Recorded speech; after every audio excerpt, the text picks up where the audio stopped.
Hello there, Homeschool Nolan here to help you navigate learning in the digital age. One of our most important responsibilities as homeschool parents and teachers is to prepare our kids for the future. But what does the future hold?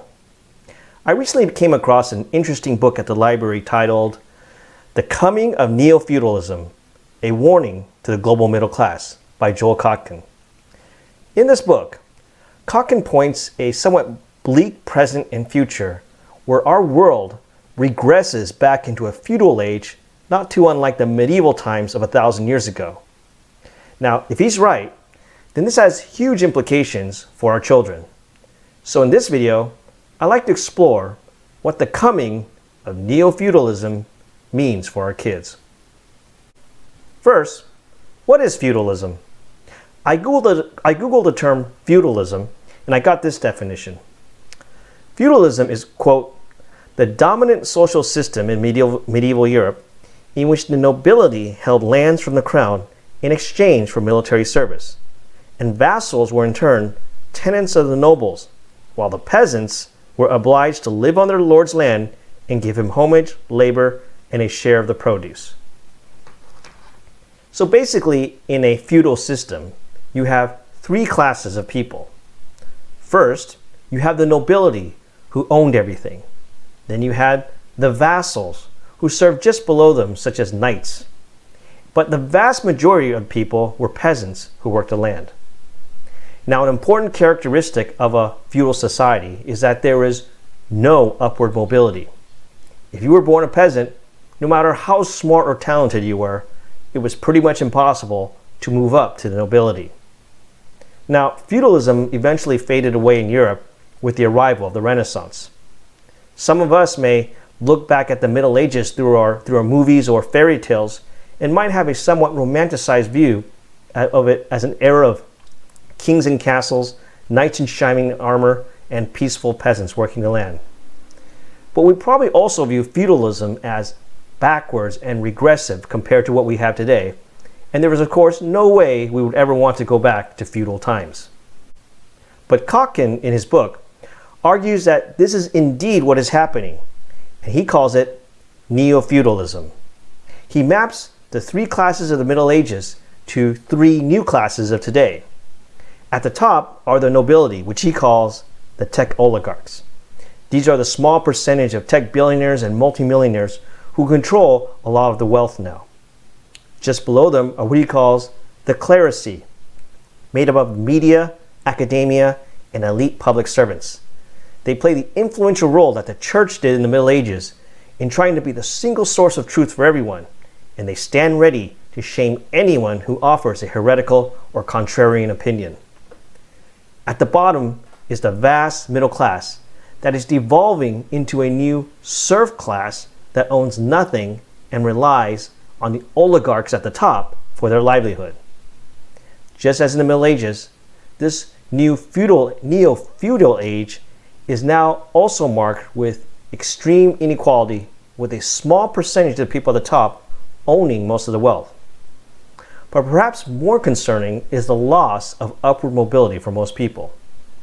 If you were born into the middle or lower classes today, there's a growing feeling that no matter how hard you try, the chances of you moving to the upper class seems to be getting smaller and smaller. So what does this all mean for our kids? If Joel Kotkin is right, how can we prepare them for a neo-feudalistic future? Now, every child's situation is of course unique. But one thing that is becoming increasingly true for more kids is that working hard is not enough. Now, what do I mean by that? Well, I remember back in the 90s when politicians told us that if we worked hard and played by the rules, we could expect a comfortable middle-class lifestyle.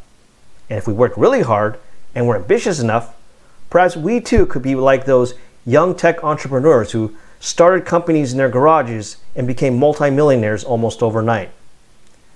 But fewer people today now seem to believe that. Here in California, I've been hearing more and more anecdotal stories of kids with 4.0 GPAs or higher and unable to gain admission to the University of California. And among kids who do graduate, they're struggling with student debt and unable to find jobs that can help them pay off those debts. Young people today seem increasingly pessimistic that they will ever be able to own a home. Clearly, working hard in school and graduating from college just isn't enough anymore to guarantee you the same middle-class lifestyle your parents may have enjoyed.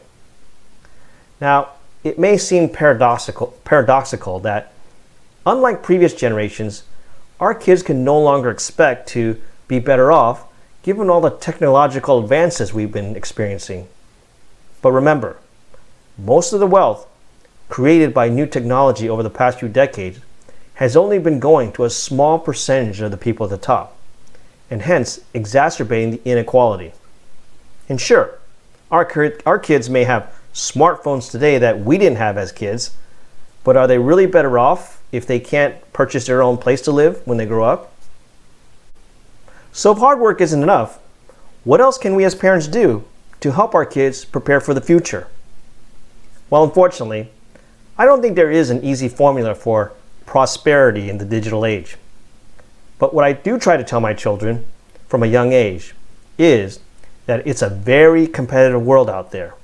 And no matter how good they think they are in something, whether it's in academics or sports, there's always someone out there who's better. Now, I know some parents may prefer to take a different approach that focuses on building their child's self-esteem and confidence.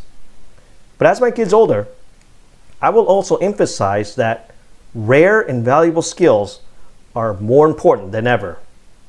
I borrowed this term from Cal Newport, author of the book, So Good They Can't Ignore You. If you follow my channel, you may remember that I made a video last year on this topic of rare and valuable skills. But to summarize, the importance of having rare and valuable skills that you can offer to others, whether it's an employer or to society at large, really doesn't change over time. But what does change over the times is what particular skills will be valuable in your child's future. For example, when I started working back in the 1990s, having computer programming skills turned out to be pretty valuable as we entered the digital age. But today, with talent all over the world available through the internet, programming is still a valuable skill, but not as rare. And it's hard to predict just how rare and valuable computer programming skills will be a decade from now. But that's part of our job as homeschooling parents and teachers, is to try to identify our child's individual strengths and see if they can be developed into a rare and valuable skill for the future. Of course, developing rare and valuable skills is easier said than done. And ultimately, it's up to our kids to decide what they want to do when they grow up. All we can do as parents is do our best in preparing them for the future. And I hope this video has been helpful as you help navigate your child's learning and preparation for the future. Let me know what you think in the comments below. And thank you for watching. I'll see you next time.